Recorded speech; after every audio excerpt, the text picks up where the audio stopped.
بسم الله الرحمن الرحيم. سأل سائل بعذاب واقع للكافرين ليس له دافع من الله ذي المعارج. تعرج الملائكة والروح إليه في يوم كان مقداره 50,000 سنة فاصبر صبرا جميلا إنهم يرونه بعيدا ونراه قريبا يوم تكون السماء كالمهل وتكون الجبال كالعهن ولا يسأل حميم حميما يبصرونهم يود المجرم لو يفتدي من عذاب يومئذ ببنيه وصاحبته وأخيه وفصيلته التي تؤويه ومن في الأرض جميعا ثم ينجيه كلا إنها لظى نزاعة للشوى تدعو من أدبر وتولى وجمع فأوعى إن الإنسان خلق هلوعا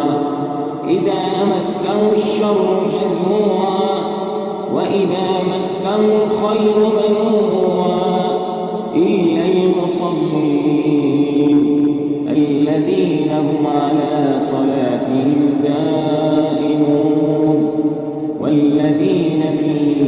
أموالهم حق معلوم للسائل والمحروم والذين يصدقون بيوم الدين والذين هم من عذاب ربهم مشفقون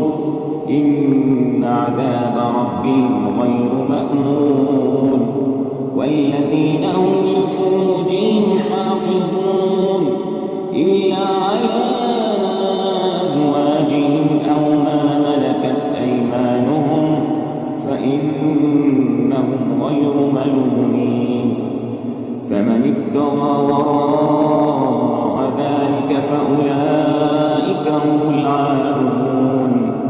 والذين هم لأماناتهم وعهدهم راعون والذين هم بشهاداتهم قائمون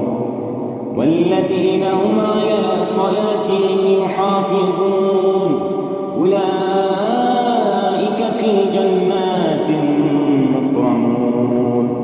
فما للذين كفروا قبلك مهطعين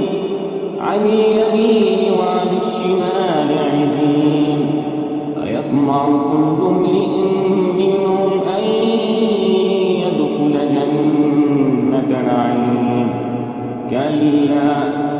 إنا خلقناهم مما يعلمون فلا أقسم برب المشارق والمغارب إنا لقادرون على أن نبدل خيرا منهم وما نحن بمسبوقين فذرهم